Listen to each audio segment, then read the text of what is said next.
Eu estou aqui para apresentar, então, de modo geral, os dois volumes que a gente publicou, que foram organizados por mim, pela professora Joana Maria Pedro, pela professora Carmen Rial, pela professora Miriam Grossi e pela professora Luciana Patrícia Azul.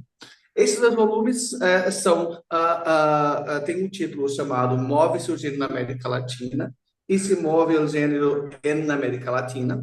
Os dois foram produzidos, são editados pela editora Pontes, estão aqui na minha mão. Foram produzidos com recursos da CAPES por um programa chamado Móvel América. Os dois livros também são frutos das discussões da área de gênero e sexualidade, estudo de gênero e sexualidade, programa interdisciplinar de ciências humanas, do qual nós, que somos organizador e organizadoras, fazemos parte. O livro surgiu por uma questão bem bacana, que foi a vinda de 4 pessoas de vários lugares da América Latina. Vou ver se eu me lembro os nomes: o Christian, a Lorena, a Renata e a Cecília, que vieram de partes diferentes da América Latina, de universidades, todos eles fazendo doutoramento, e ficaram aqui com a gente durante 2 a 3 meses, com esse financiamento do Móvel América. O financiamento também previa que a gente podia fazer outras coisas. O que a gente resolveu fazer juntos foi fazer esse livro.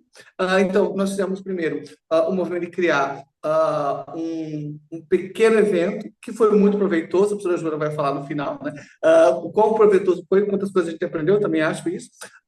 O desejo de pesquisar na América Latina, acho que cresceu em todo mundo que participou dessas coisas. E desse evento, nós fizemos algumas coisas, entre elas o livro, que tem capítulos, ele é dividido em 3 partes, né? Os capítulos são de quem? De nós que participamos do evento, das pessoas que vieram para cá, e da rede que a gente formou de pessoas que já pesquisam a América Latina ou pesquisaram no programa na área de gênero e sexualidade. Então, para terminar, o texto foi produzido em 3 partes. A primeira delas se chama Ativismos Feministas e LGBTQIA+, na América Latina. A segunda parte é voltada para a discussão de gênero e poder, e ela se chama Mulheres e Poder na Educação Superior na América Latina. E a terceira parte é voltada para as pesquisas que são mais detidamente realizadas sobre futebol, sobre a batuta da professora Carmen Rial, e ela se chama Futebol e Gênero na América Latina. Então, a gente vai contar alguns textos de variados temas que têm em comum essa preocupação com essa invenção que é a América Latina, essa invenção que é o gênero. A capa, eu não falei, é feita pelo Pedro Paulo Venzon. Temos 2 versões aqui. Então, o texto, é importante também dizer isso, que ele é gratuito, está disponível para você baixar e para você poder aproveitar do que a gente fez e que está sendo feito aqui por pessoas tão legais. É isso. Bom, meu nome é Evan Rocres Vieira, eu sou egresse do doutorado e do pós-doutorado do PPG Chufsky, e eu sou autor do capítulo Representações do Futebol em Telenovelas Brasileiras e Argentinas, uma análise inicial. Bom, dentro da área de estudos do futebol, a gente tem uma tradição importante já de estudos sobre futebol e cinema, mas nós temos ainda uma ausência de estudos praticamente sobre futebol e telenovela, que é um outro gênero da mídia muito importante para a cultura latina, né? Tanto para o Brasil quanto para outros países da América Latina. E tanto a novela quanto o futebol são elementos de identidade importantes que ligam o Brasil a outros países vizinhos da gente, né, do nosso continente. Então, a ideia de pesquisar futebol e telenovela dentro da cultura latina passa por essa importância desses elementos. O futebol, como a gente sabe bem, né, e como os colegas aí já apontaram, é um esporte que reproduz o machismo de forma muito forte. Já as telenovelas, por outro lado, elas proporcionam uma reflexividade muito grande dos telespectadores a respeito dos temas que elas abordam. Então, o trabalho ele se pergunta se as telenovelas proporcionariam uma reflexão a respeito do futebol que poderia colocar em questão esses valores relacionados a gênero e sexualidade que perpassam esse esporte.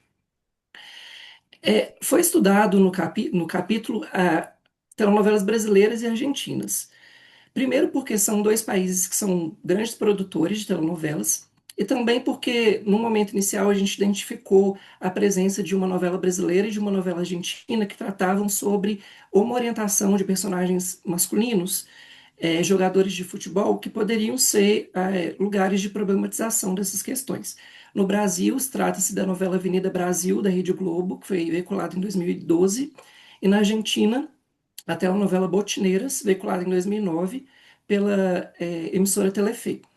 Então, a gente estudou telenovelas brasileiras da Rede Globo, do horário das 21 horas em diante, e telenovelas da emissora Telefe da Argentina, a partir da década de 1980, para poder tentar identificar quais são as representações do futebol presentes nessas novelas e ver se existe mais tematizações em torno de gênero e sexualidade nessas representações. A gente identificou 14 novelas brasileiras e 4 novelas argentinas que abordam o futebol. Para fazer essa identificação, a gente procurou páginas online sobre essas novelas que trazem os resumos, as caracterizações dos personagens que fazem parte delas, e procurou pelo tema futebol, né, nessas novelas. No Brasil foi principalmente o portal Memória Globo, da Rede Globo, e na Argentina principalmente a Wikipédia, já que a emissora Telefe não tem um portal próprio para fazer esse registro dos resumos das telenovelas. Então, a gente, a partir desse corpus que a gente identificou de novelas que tratam sobre o futebol, fez uma descrição de como que o futebol aparece nessas novelas, tentando identificar questões de gênero e sexualidade que aparecem nessas categorizações e como que a homoorientação também aparece, que na verdade apareceu apenas nas novelas que a gente já conhecia, que é Avenida Brasil e Botineiras, mas a gente tentou identificar como que a uma orientação masculina aparece e proporciona uma reflexividade em torno desse tema nessas novelas. Então é isso. Convido todo mundo a ler, quem gosta de novela, quem gosta de futebol, né, para poder ver um pouco sobre essa correlação no capítulo.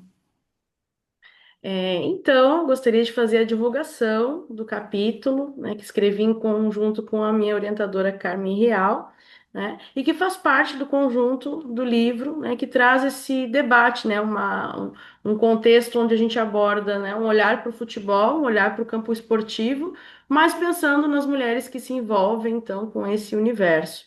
Esse capítulo ele é resultado, né, da tese, né, a qual eu realizei uma etnografia multissituada na cidade de Florianópolis, e investiguei, né, no percurso da tese, mulheres torcedoras vinculadas ao Avaí Futebol Clube, ao Figueirense, e também torcedoras do Vasco da Gama, que é uma equipe que não é, né, aqui do estado, então isso também trouxe fatos importantes para análise. Nesse sentido, né, esse capítulo ele foi orientado por uma questão central, que é, né, sobre se as torcedoras de futebol se identificam e compreendem suas práticas e experiências como feministas ou femininas. Né? Dessa forma, buscamos compreender como as mulheres constroem essas experiências, que são experiências, são saberes situados, né? De um contexto que é historicamente marcado por um currículo de masculinidades, né? E pedagogias do torcer que privilegiam, né, os homens, os torcedores e suas práticas.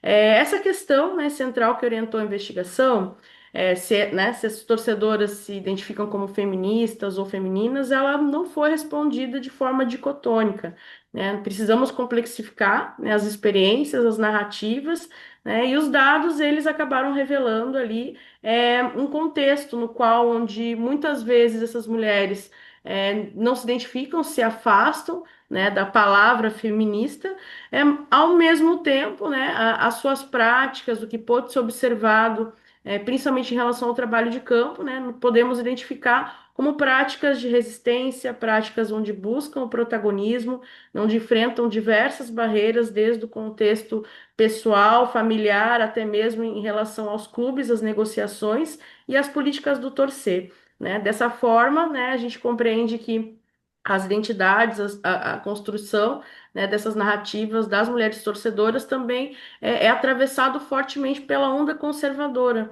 né, que vive o Brasil, em especial o estado de Santa Catarina.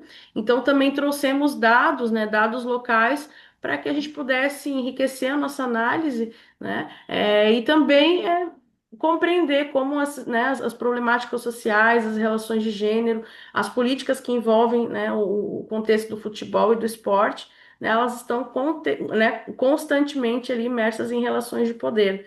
Né? Então, nós conseguimos observar que não, né, a pergunta provocativa ela não tem uma análise e uma resposta simples, né, uma resposta complexa, né, e isso nos permitiu observar, né, e trazer a visibilidade para as experiências e narrativas das mulheres torcedoras. Fica o convite para conhecer um pouco mais do trabalho, né, assim como todos os textos ali que compõem o livro.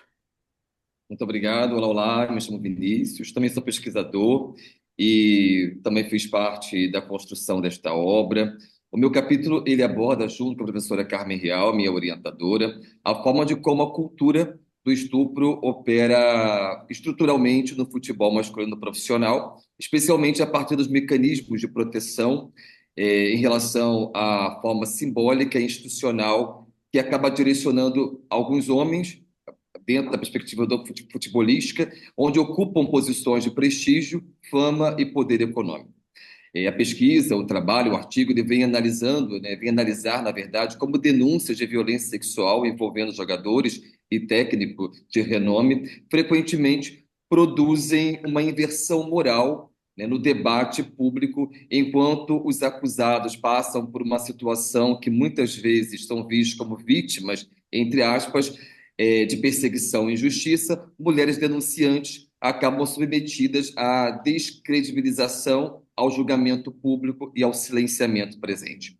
Então, a partir desse cenário, desenvolvo a categoria teórica, desculpa, de masculinidade imune barra blindada, buscando compreender como determinados homens, especialmente no universo do futebol, passam a ocupar lugares de quase intocabilidade social, intocabilidade universal, assim, presente, onde o capítulo também dialoga com o caso do técnico Cuca, com uma atuação histórica na mídia esportiva brasileira, na construção de narrativas que relativizam ou minimizam violências sexuais quando cometidas por figuras admiradas publicamente e dentro também esses espaços, jogadores profissionais de grande renome. Então, por este motivo, discutir futebol, gênero e discutir relações sociais de poder, responsabilização e desigualdade também pauta da condição de direitos humanos. Então, com este convite, analisamos assim a forma também de fazer uma leitura atenta e reflexiva do nosso artigo. Muito obrigado. Eu vou falar sobre dois capítulos.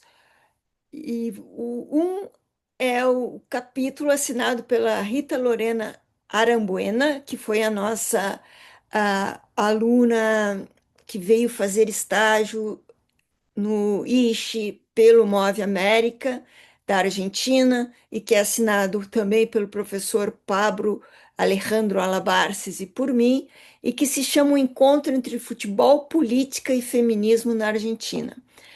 Esse é um capítulo muito interessante, porque a Lorena ela nos dá o contexto da luta feminista dentro do futebol na Argentina. E é um dos locais onde o feminismo mais aparece na Argentina. Nem sempre é assim no Brasil, como a Thaís mostrou, né? Estudando Santa Catarina e fazendo a etnografia de Santa Catarina. Ele aparecia nos lenços verdes da luta por direitos reprodutivos, que as torcedoras levavam para os estádios. Apareceu no Nenhuma a Menos, que elas assumiram com faixas. E mais recentemente, na campanha liderada por uma futebolista que reivindicava a igualdade salarial junto à federação, entrou com processo e criou a hashtag Ela vai cair, que era em relação ao patriarcado. A Lorena mostra que, como era de se esperar, existe também na Argentina uma onda conservadora que procura desmerecer essas lutas das mulheres feministas. Mas, ao lado disso, existem projetos como, por exemplo, o La Nuestra, que é um projeto de futebol na periferia, assumidamente feminista, e, e essas reivindicações todas, mesmo de futebolistas, que nem sempre são consideradas políticas, elas o são. Então, isso é mais ou menos o central no capítulo da Lorena, que está muito bem escrito. Eu recomendo vivamente a leitura. E a Lorena, inclusive, está defendendo tese agora, dia 15, da semana que vem, na Argentina. Eu estarei na banca junto com o Pablo, que é o seu orientador. O outro capítulo do qual eu vou falar é da Caroline Soares de Almeida, chama Proibir, Ridicularizar, Resistir, Censura e Mulheres no Futebol Brasileiro. A Caroline não pôde estar aqui porque ela está dando aula, ela recentemente foi admitida na Universidade São Judas Tadeu, em São Paulo. A Lorena, pelo mesmo motivo, mas na Argentina. Não? Então, a Caroline, ela é antropóloga, mas é historiadora. E ela tem feito uma garimpagem nos arquivos da Biblioteca Central Brasileira. Como é que chama, Joana, essa biblioteca? Acho que Da é biblioteca Biblioteca Nacional? da Biblioteca Nacional, os arquivos da Biblioteca Nacional, que é fantástico. Não está no capítulo dela, mas eu vou contar para vocês aqui, porque eu acho que isso deve ser registrado e contado. Ela descobriu simplesmente que a primeira jornalista esportiva feminista que defendeu o futebol abertamente no Brasil assinava os seus artigos em 1920, 24, como Cléo de Gauzan, era nada mais, nada menos do que a Conceição, irmã da Pagô. E isso ela descobriu nesses arquivos, fazendo mil articulações e comparando até registro de nascimento, de casamento, convite de batismo para chegar à pessoa, que depois foi confirmada pela filha.